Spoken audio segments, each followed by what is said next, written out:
Oh, we're live. Hello, everyone. Slightly different location. I'm at Tim's today. Hello. I'm Lindsay Setchell. Welcome back to day 20. Day 20 of our Phoenix Challenge, mini live challenge. And today we're going to be looking at another critical topic, which is all very, very important in hoof care, which is all about the journey from damaged to healthy hooves. So give us a thumbs up if you can hear me okay. And let me just see if I can go live on Instagram. Yep, that's letting me go live. La. Brilliant. Oh, back to StreamYard. So to those that are just joining, I'm Lindsay Setchell. Thank you very much to join us for this mini live challenge, the journey from damaged to healthy hooves. That's going to be an interesting topic. The thing is, when we are going down the pathological pathway, it's very, very difficult for ourselves to get back on the healing pathway. And sometimes it's not possible because we've gone so far down that road. And many people who have, in fact, lost their horses, who have had horses who have suffered for a long time with lots of hoof problems that should never, ever, ever have happened, know exactly what I'm talking about in terms of coming back. So whether your horse has simple cracks, deep cracks, they've got flares, thrush, whatever it is, long-term pathologies, they have separation caused by incorrect imbalances in hoof care or imbalances in correct hoof care. The journey from pathology to health is about progress. It's about trusting that progress, being patient, above all else, being patient. But it's not about putting horses, locking them away for long periods of time. It's not about relying on crutches and shoes, etc. It's about partnering with nature to restore balance and health to those horses. So let me know in the comments, have you ever worked with a horse recovering from hoof damage? Is your horse recovering from hoof damage? Share your experience because I'd love to hear your stories. So before we dive in, let us say a few shout outs. Here we go. Melanie's here. Hi, Melanie. Hello from a chilly, Pennsylvania, USA. Good to see you. Heather Switherbank's here. Hi, everyone. It's good to see you all here, joining me, supporting me on this journey. Thank you so much. Sunshine says, hello from a very cold Tennessee, USA. Marianne Caffrey's here. Hi, Marianne. Hi, Peep, she says, from the UK.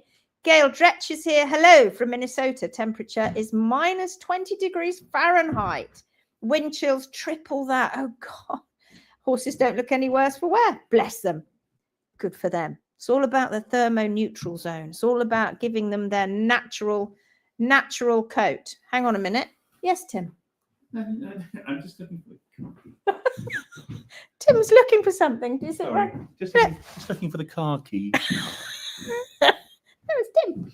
Okay, wait. Stella. Hello. Good morning. Heat wave here at the moment. Should hit around 45. It's crazy, isn't it? These extremes of weather that different parts of the world experience. It's amazing. Dawn says, hi, my Phoenix friends. Hello from Wales in the UK. Garvin Ranch is here from Wisconsin. It's a high of -7 Fahrenheit today. Ramona's here from Spain. Hello. Louise is here. Hello, everyone. Very cold here in Ontario. Georgie Williams is here. Hello, darling. Good to see you. Kay Ellison's here. Good morning from New Zealand. Good to see you. Deanna's here. Hi, all from Washington State.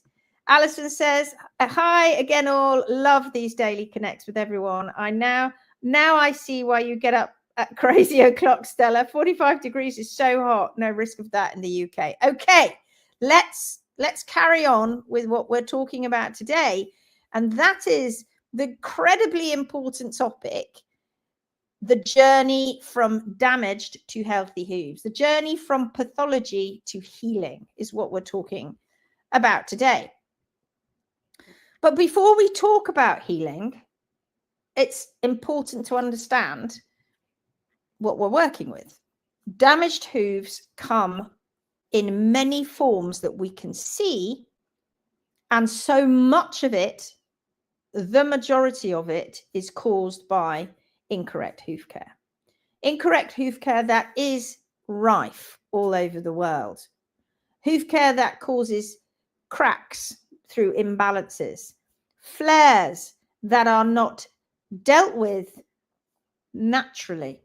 You can't just go and remove every single flare because it looks like an unsightly deviation in the horse's foot. You can't do that, but you have to respect what that flare is, natural or unnatural, and why it's there. These imbalances that I talk about all the time, overgrowth and these poor trimming practices that are causing all of this, is what's leaving millions of domestic horses either trussed up in shoes because they can't cope on their own 4 feet, or suffering with long-term lamenesses, asymmetries, problems in their feet that they, if they were only given their natural foot, would never be in this state. And what's the real crux of all of that? Owners not knowing, not seeing it progress, not seeing pathology progress. We teach them how to see healing progress, but they never really spotted what was going on with the pathology. So many horses have thrush infections. So many horses have deep central sulcuses that are so painful. It hurts so much, and they're still asked to perform. Oh, ignore the thrush. Let's just stick a shoe on. It's fine. I even heard a professional say, it was a vet, and he said, oh, thrushes, oh, don't worry about that. We see that all the time. That's because it's common doesn't make it right. These horses are suffering, and it's all because of what we've done. Is diet and management playing a part? Oh my goodness, yes, it is. It adds to the problems, but the problems were there in the first place. The problems in the hoof are fundamentally caused by incorrect hoof care. Laminitis needs completely readdressing in the science world. It needs completely rethinking on how we describe and what we call laminitis. At its purest form, the laminae that connect the outer hoof wall, the hoof capsule, to the inner part of the foot are inflamed. They are damaged. And itis is an inflammation. We are in the era of itis. There are itises everywhere. Everything is getting inflamed. But why are the laminae becoming problematic? You've been told that it's all down to systemic issues. Systemic issues that so far they've not been able to get on top of. And yet they've been studying it for decades. The reason they've not got on top of it is because the majority of problems within the foot and to do with the laminae are from not metabolic issues. They are from problems with hoof care. White line disease, that's another one. White line disease that should never have been there. But you have these stretched white lines, these compromised feet, these toes that have been removed, exposing more white line, allowing more damage to get in, to wreak havoc all over the foot. This isn't about neglect we're talking about here. There are hooves that are neglected in the world. Of course there are. But this is more about overdoing it. Overdoing it and coming up with your own ideas of what the horse's foot should be, and therefore getting horses into dire straits everywhere. And everybody's turning a blind eye to it. A lot of people don't even see it. So therefore, they're not even turning a blind eye. They just don't see it. In fact, they see healing as wrong because we see so few horses healing, and it looks ugly. Healing isn't pretty. And because we've been pushed down this aesthetic-driven hoof care, this aesthetic driven trimming, shoeing, that we simply have lost sight of what the horse has been telling us for a long, long time. And these first 20 days, and that we've done 20 days now, it's Monday the 20th of January as I sit here, and we've done 20 days talking about the real essence of the Phoenix way, the real essence of what makes healthy feet. And it's a combination of good hoof care, good movement, good diet, and an informed owner. And we've spoken at great length about that already. And in the next 20, we'll be going into other topics too. But we've been really coming down to how we've moved so far away from the natural foot. And the further we go, the harder it is to come back. The more intervention a horse has, the harder it is for them to come back. You know, damaged hooves don't just happen overnight. Wouldn't that be great if we could just turn up all these horses that are coming into the Phoenix group that have all these problems? Wouldn't it be wonderful if we could just say to the owner, it's okay, with just the right trim, it's going to solve all those problems? It's not like that, because those problems have grown in. Those problems have been there while the foot has been growing. And in order for it to heal, it's got to grow out. It takes time.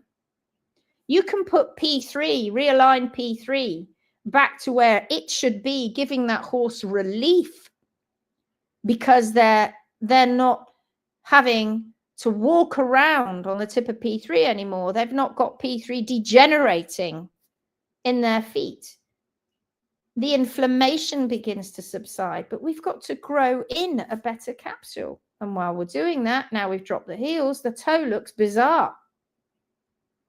But only with really good understanding and completely looking at all the science that's been done so far and gone, right, that needs to just throw it away and start again. When it comes to hoof care, throw all of that away and start again. Start from the basis of what is natural. Stop fiddling, stop faddling, stop poking, stop grooving, stop cutting, stop chopping, stop resecting, and understand balance. Hooves that are trying to heal, that have been poorly for years in many cases, in fact, for some horses, all their lives.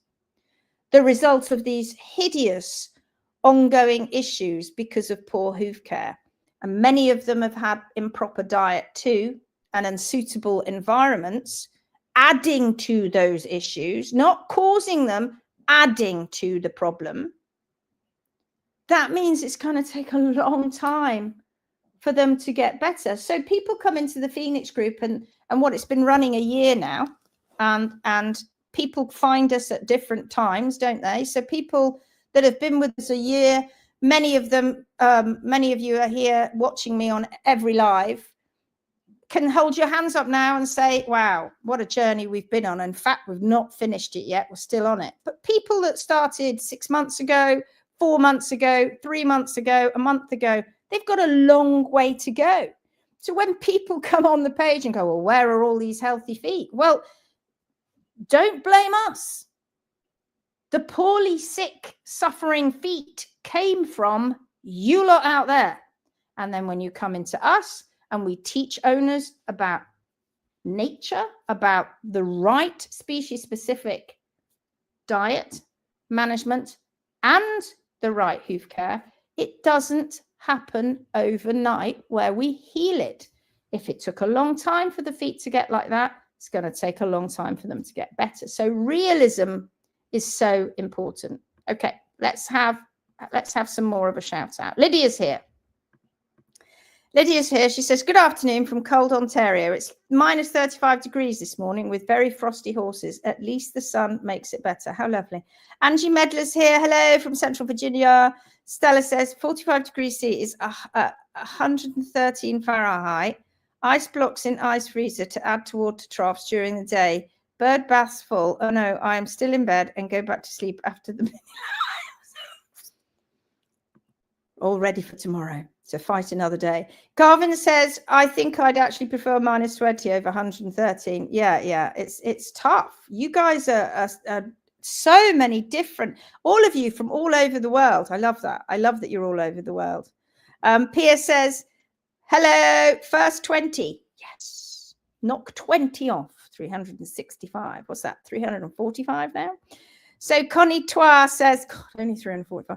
Connie Tois says, hi all. Hi. Marianne, thumbs up. Everybody's giving me a thumbs up. Okay. Angela Garberg, bonsoir. Hello, everyone. Aaron's here from Ireland. Hi, everyone, says Aaron. Therese said it's -5 degrees here. Finally got to trim my own 2 forgotten horses. Janine's here. Janine Phipps. Hello. Nice to see you. Anita Pepper's here. Howdy all. Angela Moore's here. Hi all. Natalie Zimmerman's here. Hi from Germany. Marianne says, 2 minis recovering from awful hoof care. Thankfully starting to show progress now under HMB Pros. And I know some of your story, Marianne, and what your horses have had to go through. Idealism, created by people who have gone so far away from what is natural. And it's so obvious when it's explained to you. But while you're going through that, hearing this very, very convincing story, and let's face it, that's all it is, about how your horses need to do this, that, and the other, because otherwise the lamina is going to tear and they're going to... And you went down that road. And now the proof is in the pudding, because you're going to see how they recover. Okay. Ali Halfpenny's here. Hello, she says. And, oh, note a fairy. Hello from Washington. Do we know each other? It's good to meet you. Shake your hand. It's nice to see you. Sunshine says, yes, I am rehabbing an Icelandic now. Turn out on 3/4 of a hill dry lot with 2 friends. Good. Friends, forage, freedom. All on mixed grass with access to the barn if they want it. Building a track. Things are looking good so far. Awesome. And you know, friends forage freedom doesn't mean, oh, well, they're just paddock ornaments. They're never going to be ridden. It's not going to happen. They're never going to compete. Ho, ho. Doesn't mean that. It means you have healthier horses, more chilled horses, fitter horses, happier horses. People have got it all wrong. It's all so very, very topsy-turvy. It's all so very topsy-turvy. So I want to carry on talking about this journey back to health and the ups and downs. There are so many ups and downs in journeying back to to good health. We've got to, and when we start, in fact, let's just talk about what it's like to start, because I wanted to talk to you about that. You turn up, you're in the Phoenix group, you've got no clue, your horse is suffering, it's going up and down with lameness. You've looked at some feet and you've gone, oh God, my horse's feet don't look like that. So how do you start? Well, first of all, you've got to get yourself informed. That's why we do workshops. And if you can't get to a workshop, let's face it, we can't go everywhere all over the world at all. You know, I'm not Father Christmas. I haven't got a sleigh where I can magically myself all over the world.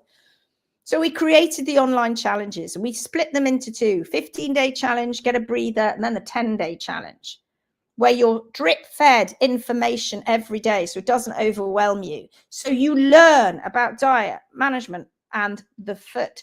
And our central basis is the natural foot, and then we build out from there.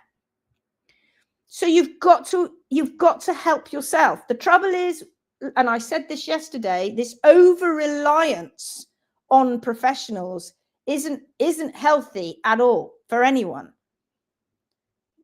You're relying on me to give you information, but you're also seeing it for yourself. You're going out there and learning. Get the challenges done, all the workshops. Do it. You have to do it, because otherwise, when we are helping you, you will struggle. So save up, do them. That's why we split them into 2. So it made it easier so that you could afford to do them once you start saving up to do them.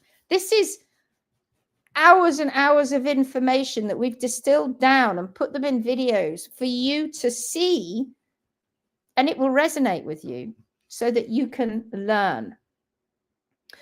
And during that process where you're doing that, you've then got to get the right assessments of your hooves. You've got to get the right diagnosis, not a diagnosis based on bogus science that's been wafting around for decades, telling you all the wrong things. And you know it because when you've tried to fix it, it's just got worse. It's not got any better. And it's not just because you've got an unlucky horse. Think about all the other variables. Your horse's feet are just like every other horse's feet. They're all the same stuff that goes on in there. They just need balancing like everybody else's, or every other horse's foot. The variable is your vet, your hoof care professional, and you. You are the issue for your horse, because if you don't get the right diagnosis and you don't understand it, you don't get the right assessment, then you'll never really understand the root cause of the damage. You want to work with your farrier or your trimmer or your vet to identify the problems. Don't rely on them to tell you what the problems are. See it for yourself. That's why we teach people to read x-rays, because you need to know. You need to get, once you've got that assessment and diagnosis, you've got to find that natural foot. You've got to get regular, balanced, proper trims, not chopping toes off and losing balance points and guessing where the heels go and chopping the toe off a little bit further in and a little bit more further in. And I've seen soles where it's been marked up by a professional to bring the foot even further and further back. It's so dangerous because there are no landmarks. There's no guide. It's so dangerous to do that sort of thing. And it's happening everywhere. But that takes time when you start trimming correctly, because you've got to get back to the right foot. You can't just do it straight away in many instances. Not because the foot can't handle it, but mainly because you can't see it. You have to, the foot has got to show you its natural foot, as well as you've got to be able to bring it back. Now, for experienced pros like us that have seen hundreds upon thousands of very lovely natural feet, we know what a natural foot should look like. Even when we're presented with the most ugly, which we see ugly, but many people think is aesthetically wonderful, we see so many ugly, poorly suffering, sick hooves. It takes time. So over time, proper trimming, the right kind of trimming, will correct the imbalances, and then it will encourage healthy, balanced growth. But it takes time. Meanwhile, you're improving your environment. This is healing. This is the process of healing. That was just what we were just saying there, weren't we? Somebody was just saying how they are improving their environment. It's a journey. It's progress. You can't, don't stand there and go, oh, I can't make my track look like Galsworth's track, so actually I'll never start. It's never going to look like that, and that will make me not start. I will procrastinate because it's not going to look perfect. Just going out into a field with a bunch of poles, plastic poles or metal poles, sticking them around in a track. The most simple track you can make is around the outside of a field, and begin, because nothing will happen unless you begin. You can't rely on the person coming and doing the feet as that's the full answer to healing. It isn't. It's a joint effort. And meanwhile, while the hoof care professional isn't there, you're managing and improving your horse's living conditions to reduce wetness, mud, and excessive dryness sometimes. That needs moisture sometimes. We all know we're all in these different environments around the world. It's not always going to be it's not always going to be clean, impeccably clean. That's okay. It's not always going to be totally dry. It's not always going to be completely boggy. We want a mixture if we can. Well drained. We're trying to create an environment that stimulates the hooves, but the horse goes over different surfaces. You want the right diet. You've got to go searching for the hay. We hear it all the time. I can't get hay, so it's always got rye in it. Keep looking. Keep making those phone calls. Charlotte said yesterday the biggest problem for Charlotte, once we started fixing her horse Hero, was actually getting the right hay. That becomes one of your biggest stresses. Then when you've got that hay, how do you encourage movement? How do you get the horse to march around enough? It's not just good enough putting one bit of hay over there or over by the barn and then just hoping they'll walk around. They're not going to do that. Mother Nature gave them the amazing ability to be movement animals, but they only move really because they want to get somewhere, usually to get food. So that always constant, gentle movement, stimulating good circulation, good blood flow, good the respiratory system, all the organ systems of the body all benefit from good nutrition and good natural movement.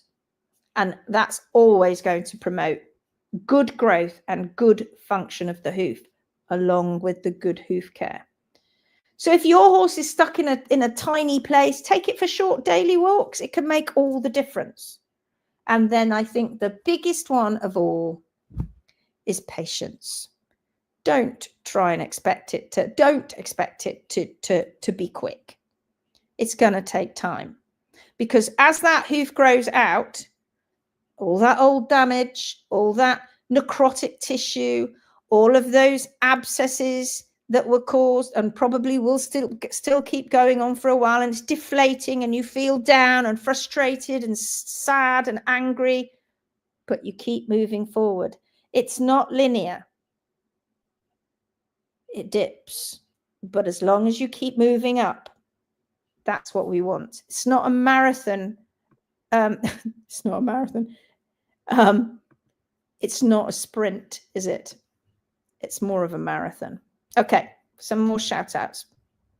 26 minutes. Oh my God. Charlotte, hello everyone. Oh, Notafairy says it's Laurie Wyatt from Washington State. Hi, Laurie. Sunshine says 3/4 of an acre, 7 months into rehab. Keep going. Keep going. Vivian Avery's here. Good morning to all the troops. Great to be here. Jenny Ackerstom's here. Hi from Sweden. Roller coaster ride. It's been 2 years. I want and need my boy healed more than anything. I hate to see him suffer, and I'm trying to learn to help him. You'll get there. You'll get there. You're going to focus on healing him back to his natural foot. Nikki Shaw's is here. Hello, Nikki. It's good to see you. Monica's here from Czech. Hello. Shannon says, I'm late because of work. You guys have helped me bring my one horse sound again. Wonderful news. Janus is here. Hello from sunny New York. Hello, hello. Gail says, I would like to know some of the species of grass some of you have in your mixed meadow hay. What we're looking for are native species usually, and they're usually very similar. So we can help you with that. Just put a post up in the Phoenix group and everybody will tell you. Just one post up and everybody will jump on it going, oh, this is what we mean. Alison says all equines deserve to feel physically comfortable and mentally grounded, irrespective of what job they do or don't have. I completely agree with you 100%. It's so important. That's welfare, Alison. That's true welfare, isn't it? Not the way that we treat horses right now. That's not true welfare. It's a dirty word. Deanna says, I lost a mini 3 months ago due to hoof care metabolic disease diagnosis and have 2. I'm learning to trim myself, both with issues. My heart is broken that I didn't have this knowledge a year ago. But for the 2 that you have now, and I am so, so sorry. And we hear it all the time. It's a daily thing. The 2 you have now, you're going to fight for them and move forward and never let that happen again. We're all behind you, Deanna. Uta says, hello from Germany. Marion says, feel for you, Deanna. Absolutely. Louise says, very interesting, helpful, encouraging mini podcast. Thank you. You're very welcome. Melanie says, we couldn't trust hay suppliers. Oh, she's going to, I'll read that a bit further down. Mindy says, hello, listening on the road. So proud to be part of this group. I have learned so much about my horses and mini donkey feet. I love trimming their feet, having done since October 2024. It's liberating apart from anything else, because you can do it when you want to and you're not paying for it is a good enough incentive. But it's so liberating because suddenly you're so involved. And when you get like that, you become obsessed. Obsessed. Right, quick, we better carry on. What about the ups and downs of the recovery journey? Restoring damaged hooves, that's not always going to be a straightforward path. That's what it's going to be like, but we're progressing. We're going to have some setbacks. That's what happens. these are the challenges, right? Setbacks, infections, abscesses, unexpected lamenesses that we didn't really think that would happen. These happen during the healing process. You've got to stay proactive, that's why we've got a group with support. Keep addressing these issues promptly, looking after those infections, those central sulcuses. We're sorting out the balances. We keep moving forward, keep asking, keep doing the challenges. Make sure you get through those so that we can help you. And remember, healing looks ugly. It's damaged. It's got to grow out. Hooves are going to look worse usually before they get better. So trust that process and focus on function over aesthetics. Horses don't care if their toe looks ugly. They care if their P3 is in the wrong position and their bony column is not comfortable. And celebrate those milestones, improved movement of your horse. As your horse begins to move more freely and more confidently as their hooves become healthier, celebrate that. Celebrate the little wins. Celebrate the visible growth. Watch for healthy growth, even growth, not those diverging rings. Look at the coronary band. Does it look at a better angle? It's not pushed up. It doesn't look stressed. And stronger hoof walls, not cracking. It's not brittle. You're looking for those healthier structures, looking at the frog widening, that sole looking stronger. You can't see its depth, but you can start to see if the bruising begins to stop. That white line looks healthier, it's tighter. Things are becoming more resilient over time, but it takes time. It's got to grow like that. It doesn't just change like that, it grows like that. Celebrate the small victories, folks. They are signs, big signs, that you're on the right track. Okay, a couple more shout outs and then we have to go. And let me have a look on Instagram. Oh my goodness, loads of people. Anne Chopra, Ariane Wilson, Kathy Yorkshire Lass, Shavanaland, Eve's India, Natura Hoof, Georgia's here, Georgia May, Equus Way of Life, quite a few others I can't pronounce. So let's just finally look here. Alison says, I feel for you, Deanna, but now you know your current minis will be so benefit from your new knowledge. Absolutely. So Melanie said, we had so much trouble finding hay with any rye that we just planted our own hay seed to cut, bale ourselves. Excited for even more of change. That's incredible. Look where you are now and where you were a year ago, Melanie. So much more empowered, so much more knowledgeable, so much more knowledgeable. Dawn says, Bex Nairn posted a very interesting post about arthritis today. I haven't seen it. I will go and look. We love Bex. Sandra Khan's here. Hello, Lindsay, here in Costa Rica. It's very hard to get good hay. I'm sure it is. I'm sure it is. It's a problem. I know that. Okay. I'm going to have to say goodbye because we're getting to the end and I've been on far too long. So here's today's takeaway. The journey from damaged healthy hooves is a process of patience, persistence, partnership with nature. It sounds trite, sounds naff. It's not meant to be. It's true. Going back to nature, finding that good foot. So if you're focusing on consistent care, proper nutrition, addressing those the root issues in the hooves, you can help your horse achieve healthier, more functional hooves. So take another close look at your hooves. This is your mini challenge. What can you do to support more health? Think about it. What is it that you can do? Can you get better hay? Can you keep ringing round? Can you improve the environment? And look at the trim. Share your plan. Share what your plan's going to be for the next 12 months with your horse. I'd love to hear what your plan is for the next 12 months. Thank you so much for joining me. Every night, 20 days, we've managed it. Tomorrow, we're going to find another topic to talk about on this incredible journey that we're all on, educating you, the owner. You are going to be the ones that are getting educated. So if you found today's session helpful, like, share, follow, subscribe, tag your friends, because together we're going to make a real difference to the equine world that is in the gutter. It's in the swamp, and we are like a phoenix rising out of that swamp, because the Phoenix way, guys, is about rising stronger together. So I'll see you tomorrow for another topic. Oh, and tomorrow we're going an hour early for everybody watching, an hour earlier, because I'm taking my mum out to a Queen tribute act in the evening. So we're going an hour early, 5 o'clock UK time, which will be midday, I think, ET, don't know what I'll be in Australia and New Zealand. So I'll see you earlier, folks. See you then. Take care. Bye-bye. Bye-bye.